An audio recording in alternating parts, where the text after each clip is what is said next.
বৃষ্টির জলে বান ভাসিয়ে উত্তরবঙ্গ। জলমগ্ন বাড়ি থেকে অঙ্গনওয়াড়ি কেন্দ্র। দুর্ভোগে বাসিন্দারা, দুর্গতরা আশ্রয় নিয়েছে ত্রাণ শিবিরে। ডুয়ার্স জুড়ে অবিরাম বৃষ্টিপাত। জলমগ্ন আলিপুরদুয়ারের বিভিন্ন জায়গায়। শনিবার সকালে মাদারিহাট থেকে টোটোপাড়া যাওয়ার রাস্তায় ডাংরি নদীতে আচমকাই জলস্তর বেড়ে যোগাযোগ বিচ্ছিন্ন হয়ে পড়ে। জলপাইগুড়ির চিত্রটাও ঠিক একই। বৃষ্টিতে বানভাসী জলপাইগুড়ি পুরসভার বেশ কয়েকটি ওয়ার্ড। তবে এই অবস্থার জন্য বেহাল নিকাশি ব্যবস্থাকেই দায়ী করেছে এলাকাবাসী। পুরসভার উদ্যোগে পানীয় জল এবং রাতের খাবারের ব্যবস্থা করা হয় দুর্গতদের জন্য। দাদা, শহরের মধ্যে আছি, কোথায় কোথায় গেলেন? বিগত 14 ঘন্টা ধরে অবিরাম বৃষ্টি চলছে এবং তার ফলে 1 নম্বর ওয়ার্ড 25 নম্বর ওয়ার্ড জলমগ্ন হয়ে পড়েছে। 25 নম্বর ওয়ার্ডে 40টা পরিবারকে ফ্লাড শেল্টার এবং 9টা পরিবারকে কমিউনিটি সেন্টারে শিফট করা হয়েছে। একেতে হচ্ছে বৃষ্টি হচ্ছে, ভারী বৃষ্টি, তা আমাদের ড্রেনের ব্যবস্থাটা খুব একটা ভালো না। এই সময়টা প্রতি বছর এরকম মানে জল জমে থাকে। ড্রেন অনেক জায়গাতে কাটা আছে, ড্রেন মানে মুখ বন্ধ হয়ে আছে।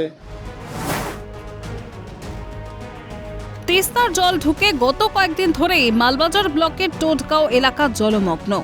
এর পাশাপাশি তিস্তার জল ঢুকে জলমগ্ন ক্রান্তি ব্লকের সাহেববাড়ি এবং পশ্চিম দোলাইগাঁও এবং বোয়ালমারি নন্দরপুর গ্রাম পঞ্চায়েতে জলমগ্ন বহু বাড়ি। জলের তোড়ে ভেসে গিয়েছে অঙ্গনওয়াড়ি কেন্দ্র।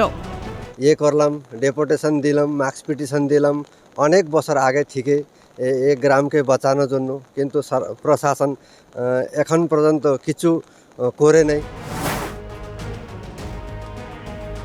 টানা 2 ঘন্টার বৃষ্টিতে জলমগ্ন মালদা মেডিকেল কলেজ হাসপাতাল চত্বর। জলমগ্ন ইংরেজবাজার পুরসভার 23 নম্বর ওয়ার্ড এবং 3 নম্বর ওয়ার্ডের বেশ কিছু অংশ। এই জল জমে আছে, বৃষ্টি হলেই স্বল্প বৃষ্টিতেই জল জমে যায়। সাধারণ মানুষ এবং পেশেন্টের দুর্গতির শেষ থাকে না। জল এখনো আছে। কোথায় কোথায় জল আছে? চারদিকেই জল আছে, হাসপাতালের চারদিকেই জল আছে ভেতরে, এবং হাসপাতাল চত্বরে, হাসপাতালের ভেতরেই চারদিকে ওয়ার্ড রুমগুলো তো পর্যন্ত জল। প্রবল বৃষ্টিতে দাসপাড়া গ্রাম পঞ্চায়েতের বাবুগঞ্জ গ্রামের বেশ কয়েকটি বাড়ি জলমগ্ন। এদিন স্থানীয়রা রাস্তা এবং জল নিকাশের ব্যবস্থা চেয়ে বিক্ষোভ দেখান।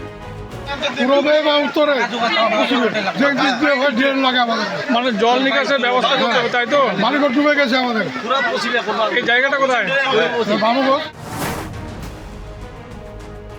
প্রবল বৃষ্টিতে ধস শিলিগুড়িতে। ধসের কারণে শিলিগুড়িতে বন্ধ হয়ে পড়ে রাস্তা। এদিকে শুকনা এবং মহানদীর মধ্যবর্তী এলাকাতেও ধস।